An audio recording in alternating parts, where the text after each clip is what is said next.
내일부터 이틀간 대선 후보 등록이 시작됩니다. 충청 지역을 찾은 이재명 후보는 정치 보복을 공언하는 사람이 있다며 윤석열 후보를 겨냥했습니다. 전북을 찾은 윤석열 후보는 특정 정당이 호남을 수십 년간 장악했다며 민주당을 비난했습니다. 여야 대선 후보가 어제 2차 TV토론에서 배우자 의혹 등 민감한 주제를 건드리며 격론을 벌였습니다. 상대방의 발언에 대해서 검증 경쟁을 펼치기도 했는데 무엇이 맞고 무엇이 틀리는지 팩트를 확인해 보겠습니다.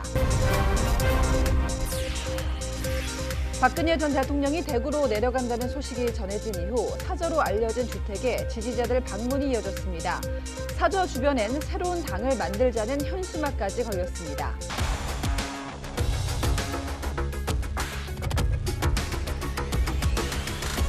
네, 시청자 여러분 안녕하십니까? 뉴스의 조수빈입니다.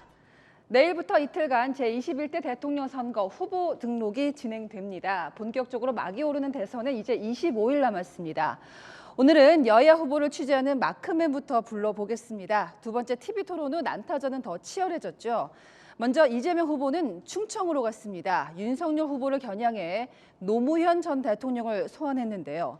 윤 후보가 정치 보복을 선언했다며 특히 여당 의원들을 겨눈 기획사정 리스트가 떠돈다, 이런 말을 꺼냈습니다. 이재명 후보 마크맨인 최수연 기자가 밀착 취재했습니다.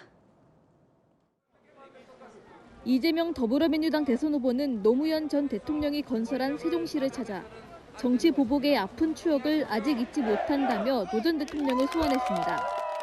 노무현 대통령께서 고향으로 돌아가서 평범한 시민으로 살겠다고 한 것을 굳이 끌어내서 정치 보복해서 극단적 선택을 하게 만들었고, 우리 스스로도 지켜주지 못했다고 한탄하게 했던 그 악몽이 다시 시작되려 합니다, 여러분. 노 전 대통령을 수사한 검찰을 겨냥하며 윤석열 후보의 적폐 수사 발언을 부각하고 나선 겁니다.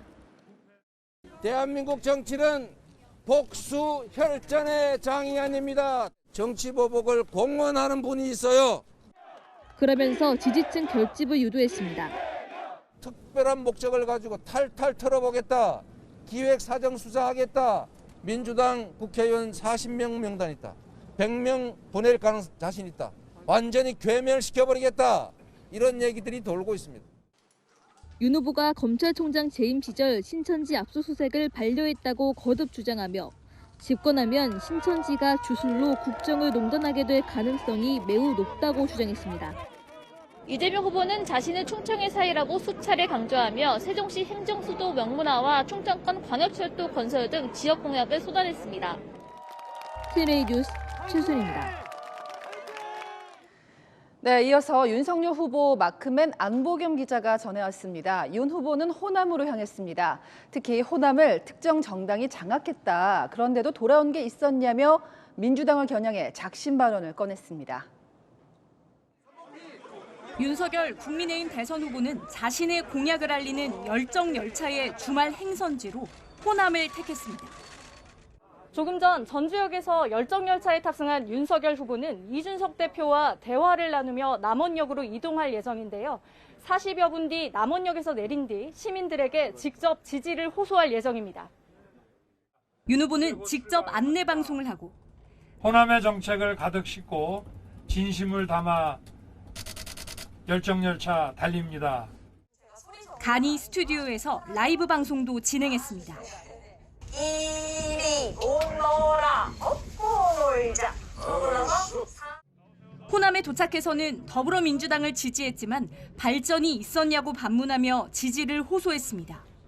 호남이 특정 정당에 의해서 수십 년간 어떻게 보면 장악이 되어 왔다고 할 수 있는데 사실 발전은 크지 않았습니다.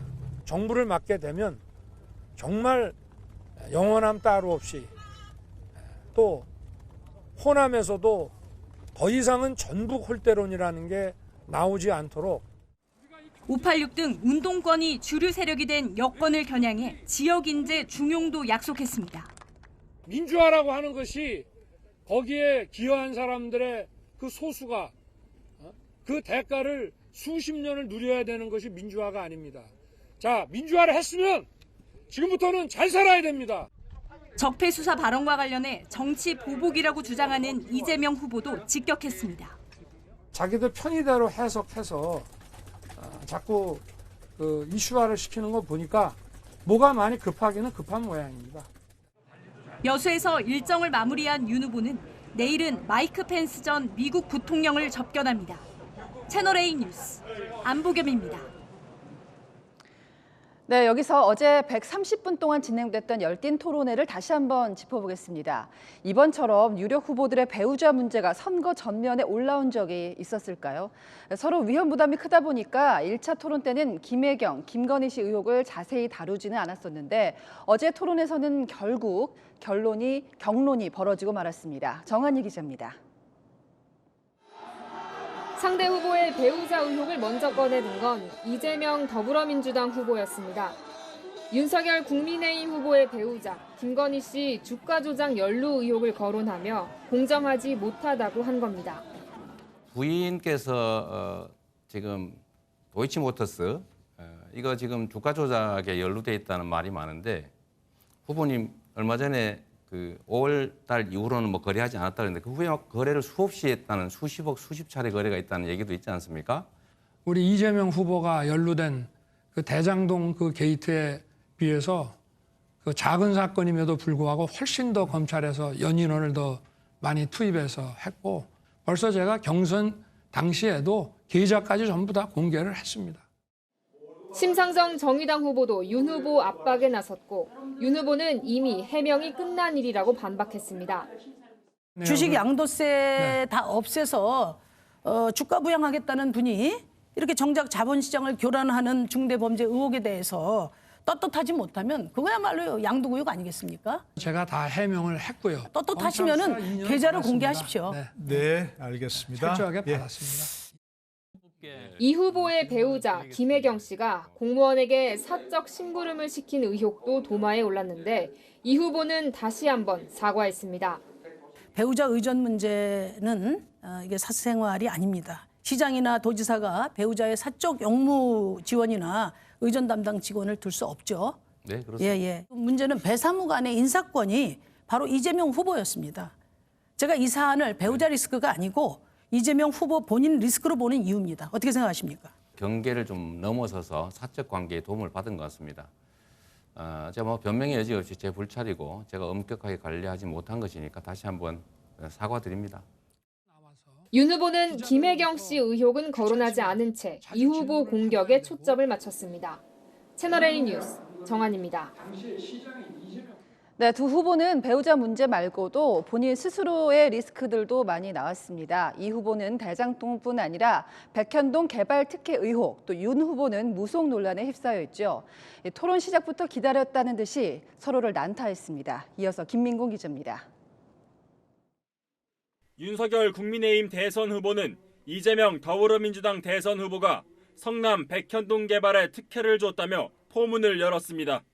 우리 이 후보님의 법률사무소 사무장이자 또 성남시장 선대 본부장을 하신 분이 이 개발 시행업체에 영입이 되니까 이거 다 확인한 겁니다. 네. 그래서 답을 하시면 됩니다. 네. 그래서 지금 이 업자는 한 3천억 가량의 그 특혜를 받습니다. 일단 팩트를 확인하면 사무장이다. 이거 전혀 사실이 아닙니다.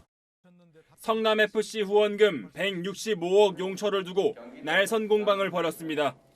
이거 경찰에서 3년 6개월 동안 국민의힘이 고발해가지고 몇 차례 수사한 겁니다. 그래서 그 자금 추적 다 했어요.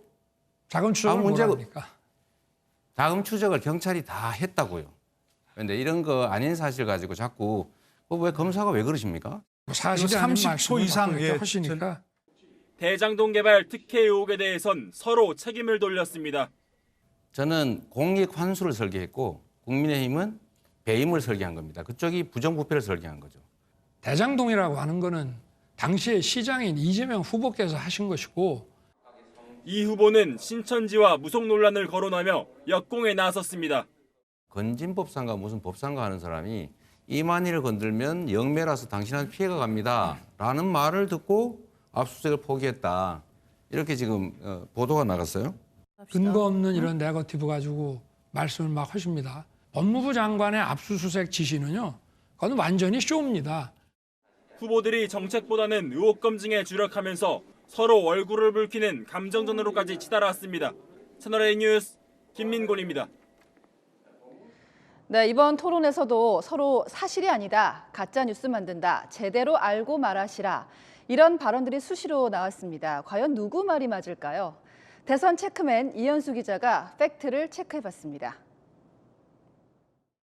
원전을 지금 추가 설치하시겠다고 하셨지 않습니까? 그건 또 어디다 설치하실 겁니까? 추가로 새 지역에다가 넣겠다고는 아직 말씀을 안 드렸습니다. 4기 추가 건설한다고 하지 않았습니까? 안 했습니다.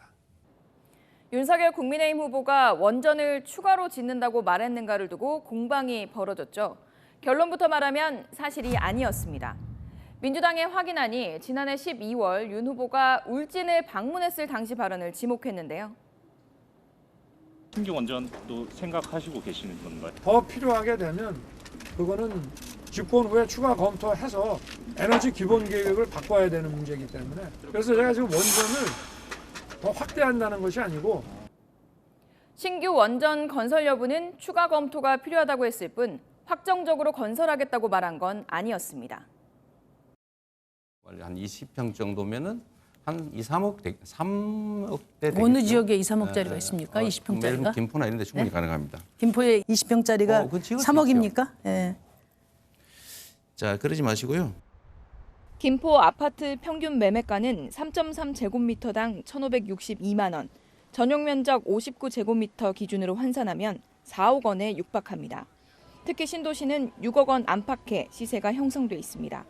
다만 신도시 중심부에서 벗어난 지역은 시세가 2에서 3억 원대로 형성돼 있었고, 지난해 3월 분양된 김포 통진읍의 한 아파트는 분양 가격이 2억 원대였습니다. 김포시 전체로 보면 틀린 발언은 아니지만 주거 선호도가 높은 김포 신도시 중심부 시세를 고려하면 현실과 괴리가 있어 보입니다. 또 북한의 핵 그냥 인정해 주자. 비핵화 굳이 갈 거 뭐 있냐. 첫째, 제가 핵 인정하자고 한 얘기 한 번도 한 일이 없습니다. 윤석열 후보는 이 후보가 북한 핵을 인정해주자란 발언을 했다는 취지로 언급했는데 사실일까요? 민주당은 기자회견을 열어 사실이 아니라고 반박했습니다. 과거 발언과 관련 기사 등을 검색했을 때 해당 발언은 찾을 수 없었는데요. 윤석열 후보 측에 문의하니 작년 12월 이 후보의 북한 생존 발언을 지목하며 북한 핵무장을 두둔했다고 지적했습니다. 명시적으로 이 후보가 북한 핵을 인정해주자고 발언한 적은 없었습니다. 채널A 뉴스 이현수입니다.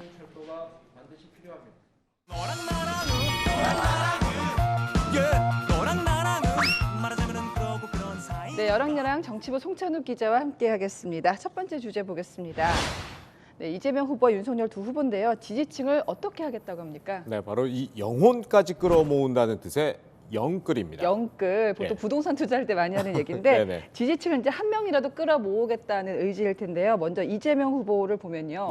문재인 대통령을 대하는 태도가 이전과는 좀 달라졌다고요. 맞습니다. 1차, 2차 토론 때 달라진 발언 한번 직접 들어보죠.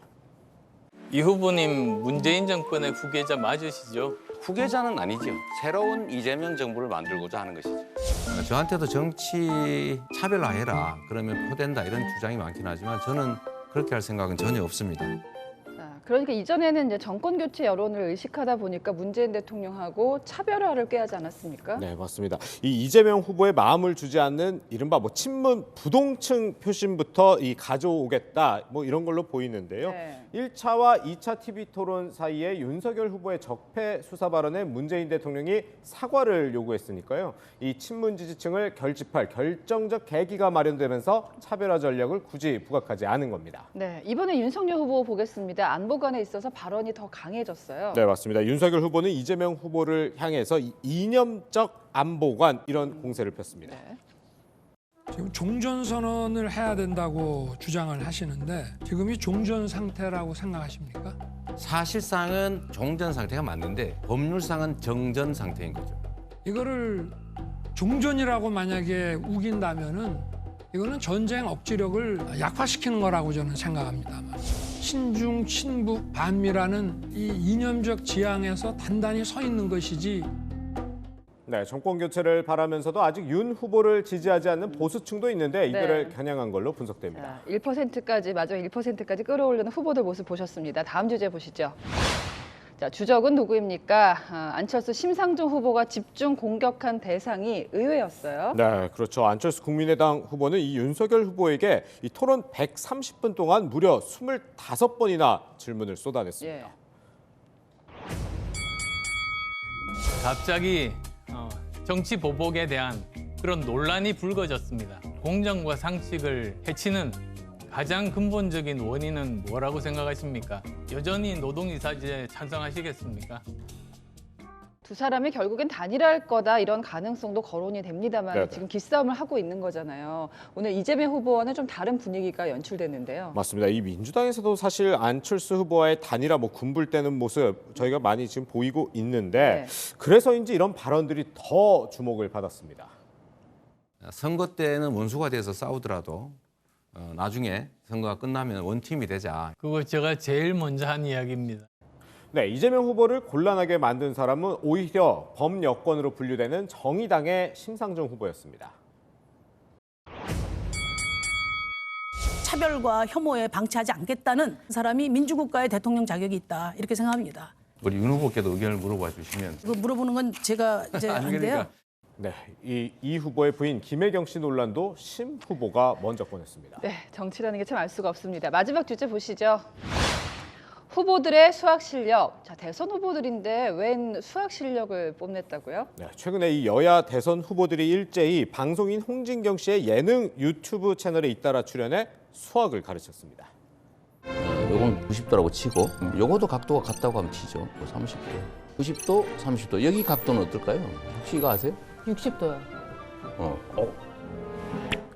X는 제곱이 되고 그다음에 여기 B하고 C는 더하고 그래서 이게 X가 되고 그다음에 BC가 되죠. 이렇게. 인수분해를 풀면 이렇게 되는 거지. 둘 다 법조인이니까 문과 출신인데요. 네네. 수학 교사를 자처했습니까? 네, 이 유튜브 채널이 구독자 수가 100만이 넘는다고 하더라고요. 굉장히 인기 채널인데 그렇다 보니까 이 수학을 가르치는 과정에서 이 자연스럽게 학창 시절 얘기도 하고 또 국정 운영에 대한 구상도 쉽게 설명하며 친근하게 다가갈 수 있다는 장점을 고려했을 것으로 보입니다. 재생에너지를 국내에서 예를 들면 온 동네 아무 데서나 생산할 수 있게 촘촘하게 전력망을 깔아가지고 다 돈이 드는 얘기입니다. 정부가 그렇게 돈이 많아요? 정부는 돈이 많은 게 정부입니다. 국민 한 사람 한 사람이 자기 자율과 창의와 이런 거를 10분 발휘해서 국민 한 사람 한 사람의 개인기가 정말 뛰어난 나라를 만드는 거예요. 경제는 발전하게 돼 있어요. 네, 대선이 다가올수록 서로에게 날을 세우는 모습을 보이는 후보들, 국민들을 향해 친근한 모습을 보이려 애쓰는 모습입니다. 네, 지금까지 여랑야랑이었습니다. 네, 박근혜 전 대통령에게 대구는 자연인 박근혜가 태어난 고향이자 정치인 박근혜가 태어난 고향입니다. 4선 의원을 지냈던 대구에 거처를 마련했다는 소식이 알려지자마자 지지자들이 모여들었습니다. 박 전 대통령이 퇴원 후 어떤 행보를 보일지는 아직 알 수가 없는데 벌써부터 정치적인 의미가 덧붙여지는 분위기입니다. 홍진우 기자가 현장 취재했습니다. 박근혜 전 대통령이 퇴원 후 머물 것으로 알려진 대구 달성군 사저. 아침 일찍부터 사람들이 모여 집을 둘러보고 사진을 찍습니다. 대구 달성군은 박근혜 전 대통령이 4선 국회의원을 지냈던 정치적 고향. 주민과 지지자들은 박 전 대통령 귀향 소식에 크게 반색하는 모습입니다. 방송이 나오길래 그래 궁금해가지고 한번 이래 와봤지. 또 온다고 이래 소문이 나길래 그래. 그래 마음이 뿌듯해요. 야, 이제 달성군에 여기 오신다니까 그래가 마음이 잡잡하이 그러네요. 해당 주택은 지하 1층, 지상 2층, 연면적 700제곱미터 규모로 지난 2016년 지어졌습니다. 이 주택은 최대 6m 높이의 담장에 둘러싸여 있고 CCTV도 곳곳에 설치돼 있습니다. 이전부터 박 전 대통령이 살 집이란 소문이 돌기도 했습니다.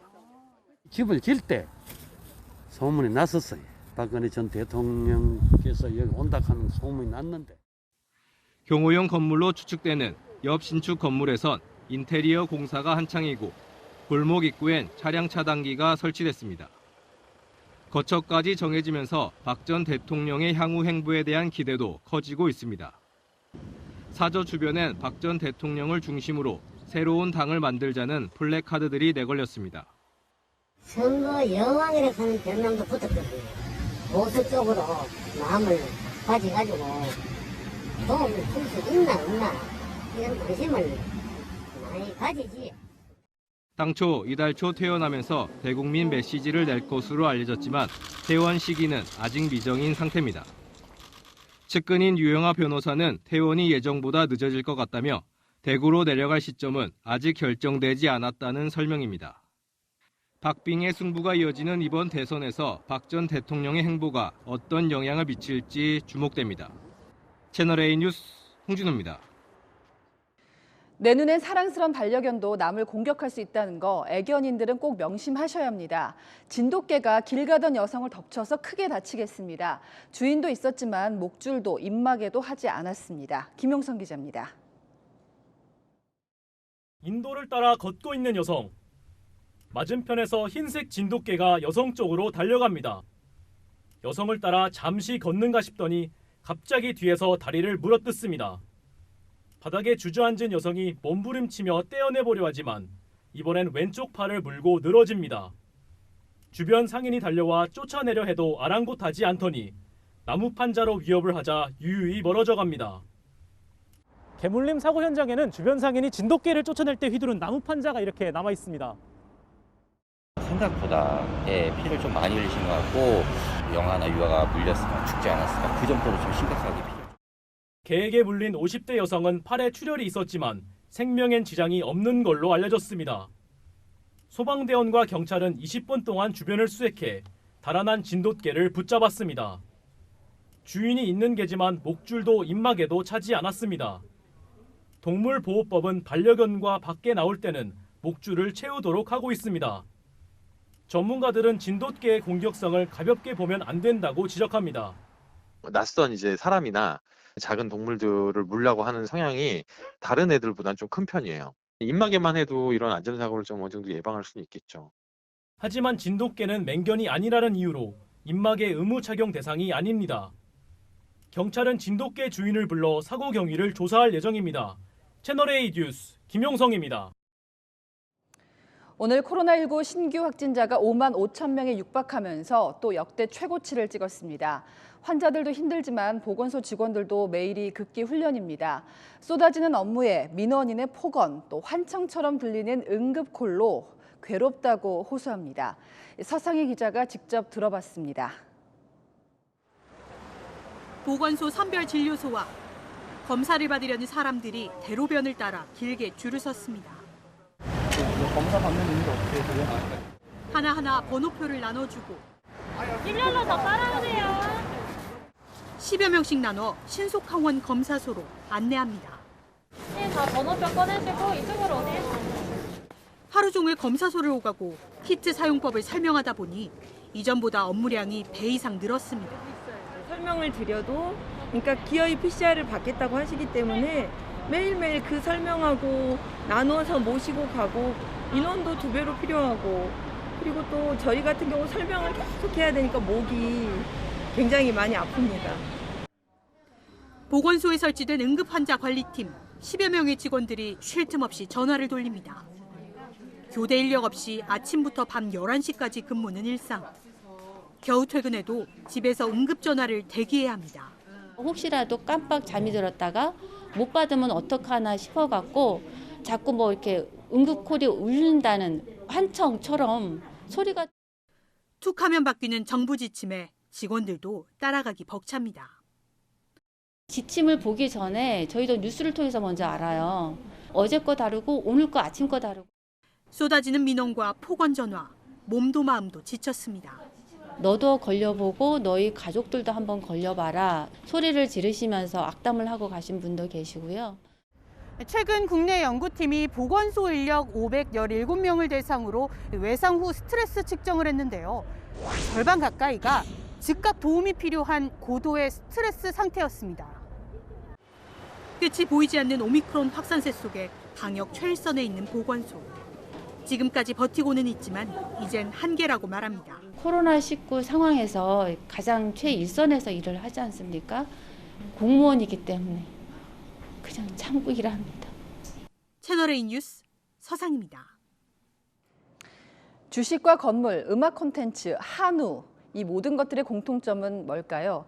2030 MZ세대 눈에는 이 투자거리로 보인다는데요. 1,000원, 10,000원 단위로 잘게 쪼개서 재테크에 나선다는 게 매우 흥미롭습니다. 박정석 기자가 소개합니다. 소 280여 마리를 키우는 강원도 홍천시의 한우 농가. 이곳 송아지 한 마리의 가격은 400에서 500만 원에 달합니다. 이 앱으로 송아지를 1% 단위 단 5만 원으로 쪼개서 사는 조각 구매가 가능합니다. 송아지가 2년 뒤 다 자라 한우로 팔리게 되면 그때 수익을 나눠받을 수 있습니다. 펀딩한 금액과 내가 그 한 마리 기르는 데 들어간 사료비, 인건비, 재반 비용을 비율로 나눠서 이제 나눠 갖는 거죠. 사업 규모를 좀 확대할 수 있다. 종잣돈이 충분하지 않은 데다 다양한 종류의 자산을 선호하는 MZ세대의 수요가 늘어난 덕분입니다. 현재 주 구매 고객 자체는 30, 40대로 이루어져 있고요. 20대가 그 다음을 차지하고 있습니다. 송아지가 자라면서 나의 자산의 부가가치도 성장하는 것을 눈으로 볼 수 있고 강남 빌딩을 최소 5천 원으로 쪼개서 투자할 수 있는 플랫폼도 등장했고 주식처럼 투자하는 음악 얘기죠. 음악 저작권의 지분 일부를 구매하기도 합니다. 역주행을 하면서 1위까지 하니까 좀 수익을 볼 수 있지 않을까? 주식이나 코인 같은 경우에는 공부하는 것도 어렵고 또 관심을 가져야지만 되는데 음악이나 미술 같은 경우에는 워낙에 많이 접하고 좀 친숙함? 다만 전문가들은 투자에 신중해야 한다고 조언합니다. 구매하는 상품에 대한 관리가 철저하게 이루어지고 있는지 그런 점에 유의를 해야 됩니다. 회사가 잘못됐을 때 법적으로는 그게 소유권이 아닐 확률이 매우 높기 때문에 그런 점도 유의해야 할 것입니다. 재테크에 열중하는 MZ세대로 인해 자산 투자의 문턱이 점점 낮아지고 있습니다. 채널A 뉴스 박정서입니다. 네, 바다 쓰레기와 낙엽이 첨단 스마트폰으로 다시 태어납니다. 친환경이 바꾸는 산업의 세계를 조현성 기자가 소개합니다. 푸른 깊은 바닷속, 바다거북이가 발이 묶인 채 아등바등 몸부림칩니다. 주변으론 큼지막한 어망들이 물속을 둥둥 떠다니고 물고기들이 그 위를 지나다닙니다. 모래 해변 곳곳에도 버려진 뭉치들이 즐비합니다. 한 해 동안 이렇게 버려진 어망만 무려 64만 톤. 썩지도 않아 환경오염의 주범으로 꼽히는 폐어망이 삼성전자 스마트폰의 소재로 변신했습니다. Galaxy S22 is the first smartphone to incorporate repurposed fishing nets. 수거한 어망을 쪼갠 뒤 소독과 압출 과정을 거쳐 플라스틱 소재로 변환시킨 겁니다. 이는 스마트폰의 볼륨 키와 전원 키를 지지하는 부품과 S펜 내부 보호막에 쓰여집니다. 세계적으로 탄소 중립이 추진되면서 스마트폰 업체들도 친환경에 주목합니다. 미국의 애플도 아이폰과 아이패드에 재활용한 희토류와 알루미늄을 사용했습니다. 네덜란드의 페어폰은 플라스틱을 100% 재활용해 만들었고 중국의 리얼미는 낙엽과 펄프 등에서 나온 종이 소재를 이용했습니다. 소비자의 인식과 일상이 빠르게 변하면서 더 나은 지구를 위한 친환경 스마트폰이 선택이 아닌 필수가 되어가고 있습니다. 채널A 뉴스 조현선입니다. 우크라이나와 러시아 사이에 전쟁이 임박했다는 보도가 나왔습니다. 오는 16일 구체적인 날짜까지 거론됐습니다. 미국은 자국민뿐 아니라 대사관 철수까지 준비하고 있습니다. 우리 교민도 350명이 있는데요. 김지혁 기자입니다. 우크라이나 국경과 불과 24km 정도 떨어진 벨라루스 비행장 모습입니다. 군용 차량과 헬기들이 빼곡히 대기 중입니다. 벨라루스 접경을 포함해 20곳 이상에서 러시아군 등이 우크라이나를 포위하고 있습니다. 미군은 최정예 공수부대 3,000명을 추가로 폴란드에 보내기로 했습니다. 러시아의 우크라이나 침공이 오는 16일 시작될 수 있다고 워싱턴과 유럽 외교 소식통을 인용해 보도한 미국 정치 전문 매체도 있습니다. 내일 새벽 미국과 러시아 정상의 통화 담판을 앞두고 현지는 초긴장 상태입니다. 미국은 베이징 올림픽 기간 언제든 러시아가 공격할 수 있다며 미국인들에게 48시간 이내 떠날 것을 경고했고 대사관 철수도 준비 중입니다. There's not. That's a world war. When Americans and Russians start shooting at one another, we're in a very different world than we've ever been in. 우리 정부도 내일 0시부터 우크라이나 전역을 여행금지 지역으로 지정합니다. 한때 810명 정도였던 체류 국민은 현지에서 생계를 이어가는 자영업자와 선교사 등 310여 명 정도 남아 있습니다. 일단 유럽을 경유해서 한국으로 가실 거고요.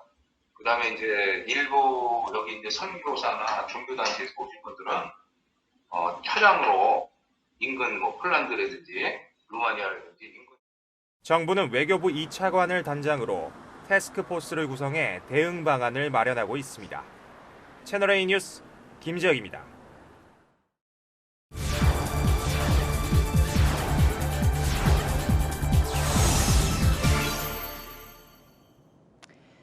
일본 정부가 세계문화유산으로 추진하고 있는 사도광산, 일본은 조선인 강제징용 역사만 쏙 빼놓고 있습니다. 그런데요, 저희 채널A가 만난 사도시 주민들은 오히려 착잡해합니다. 다 망가진 광산이 무슨 유산이냐, 일본인들이 왜 반문하는지를 알아봤습니다. 세계를 가다 김민지 도쿄 특파원입니다. 세계문화유산 추천을 자랑하는 현수막이 걸렸지만 찾는 관광객은 거의 없습니다. 입구부터 코스가 나뉘고 전체 갱도 400km 중 일부만 공개됩니다. 특히 일본 정부가 유산으로 추진하는 에도시대 광산은 갱도 내 수작업 과정까지 자세히 소개하며 역사 박물관까지 길이 이어져 있습니다. 또 다른 코스인 근대시대 갱도도 찾았습니다. 당시 유산도 아닌 술 보관 창고가 버젓이 자리를 차지합니다. 이곳은 근대시대에 만들어진 사도광산입니다. 에도시대에 비하면 전시물도 부족하고 강제노동에 대한 설명은 전혀 없습니다.